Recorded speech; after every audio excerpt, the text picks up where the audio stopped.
राजस्थान विधानसभा चुनाव के लिए नाम वापसी की तारीख अब बीत चुकी है। 9 नवंबर को नाम वापसी का आखिरी दिन था और बागी नेताओं को मनाने का भी आखिरी दौर था। आप जानते हैं कि इस बार राजस्थान में बीजेपी के कई बागी मैदान में हैं, जिस वजह से पार्टी मुसीबत में है। गौर करने वाली बात यह है कि मैदान में उतरे बागी इस बार बीजेपी हाईकमान की भी नहीं सुन रहे हैं। बागियों की बगावत से बीजेपी राजस्थान के रण में कमजोर दिख रही है। तो क्या राजस्थान में बागी बिगाड़ेंगे बीजेपी का खेल? देखते हैं इस रिपोर्ट में। राजस्थान विधानसभा चुनाव को लेकर बीजेपी की पहले ही लिस्ट से बगावत के सुर उठने लगे थे, जो अंतिम लिस्ट तक सुनाई दिए।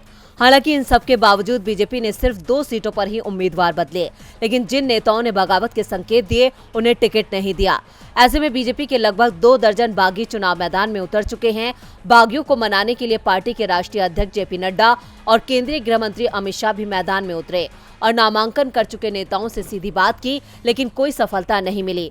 डिडवाना सीट पर पार्टी प्रत्याशी जितेंद्र सिंह जोधा के सामने बागी पूर्व विधायक और पूर्व मंत्री यूनुस खान बीजेपी को सीधी टक्कर दे रहे हैं। यूनुस खान बीजेपी की तरफ से प्रदेश में बड़ा मुस्लिम चेहरा थे। इसी तरह गुजरात से सटी सांचौर सीट पर भी बीजेपी के देवजी पटेल को बगावत का सामना करना पड़ रहा है। टिकट के 2 प्रमुख दावेदार पूर्व विधायक जीवाराम चौधरी और पूर्व प्रत्याशी दानाराम चौधरी उनका खुलकर विरोध कर रहे हैं। दोनों एक हो गए हैं और जीवाराम चौधरी अब निर्दलीय चुनाव लड़ रहे हैं। इनका वहां के चौधरी समाज में अच्छा प्रभाव है। बयाना में भी बीजेपी के लिए राह आसान नहीं दिखाई दे रही है। वैसे ही शाहपुर से भी बीजेपी की मुश्किलें कम होती दिखाई नहीं दे रही हैं।